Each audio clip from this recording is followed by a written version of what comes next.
பூனைப்படை தலைவர் லொடுக்கு பாண்டி கருணாஸ் அவர்களுக்கு வணக்கம். அடே பண்ணி பண்டாரம், உன்னை சிலர் நாயை என்று என்னுடன் சேர்த்து ஒப்பிட்டு பேசுகிறாங்க. உன்னை விட நான் கேவலம் இல்லைடா. அடே பண்ணி பண்டாரம், உனக்கு ஆணவ கொலைனா என்னன்னு தெரியுமா? அதனால் எத்தனை பிள்ளைகள் பாதிக்கப்படுறாங்கன்னு தெரியுமா?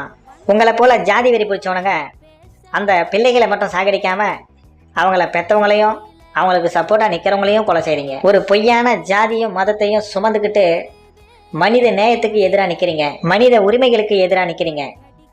இதெல்லாம் உங்களுக்கு புரியுதா இல்லையா? காதல் என்பது இயற்கையானது.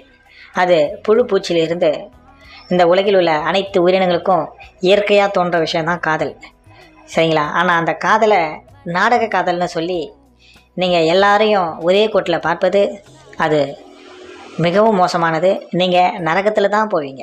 அப்போது இந்த கருணாஸ், மோகன்ஜி, அரிநாடார் போன்ற இந்த ஜாதி வெறி பிடித்தவர்கள் இது போன்ற ஆணவ கொலைகள் நடப்பதை பார்த்து தினம் தினம் சந்தோஷப்பட்டு கொண்டிருக்கிறார்கள். இதுதான் இவர்களின் அடுத்த கட்ட முன்னேற்றமாக. இந்த லொடுக்கு பாண்டி கருணாஸும் அப்புறம் இந்த திரைப்பட இயக்குனர் மோகன்ஜி என்ற ஜூவும் வாயை மூடிட்டு அமைதியாக இருங்கடா. ஆணவ கொலைக்குன்னு தனி சட்டம் உருவாகட்டும். உன் குடும்பத்தில் இருக்கிற பெண்களுக்காக தானே நானும் பேசுகிறேன். அதிகமாக உன் குடும்பத்தில் இருக்கிற பெண்கள் தானே உங்களால் பாதிக்கப்படுறாங்க. அந்த குழந்தைங்க பாவண்டா.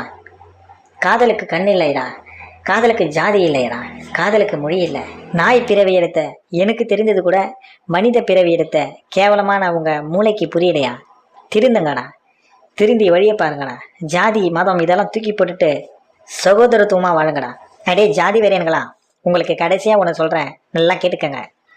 உங்கள் குடும்ப பொண்ணு ஒரு பையனை காதலிக்கிறான்னு தெரிய வந்துச்சுன்னா அந்த பையனுடைய ஜாதி மதத்தை விசாரிக்காமல் அந்த பையன் சமுதாயத்தில் நல்ல பையனா, அவன் நல்லா படிச்சிருக்கானா, அவங்க குடும்பம் நல்ல குடும்பமா, இதை மட்டும் விசாரிங்கடா. அவன் ஜாதி மயத்தெல்லாம் விசாரித்து நீங்கள் ஒரு மயிரும் புடுங்க போகிறதில்ல, அது சோறு போட போகிறதில்ல, சரிங்களா?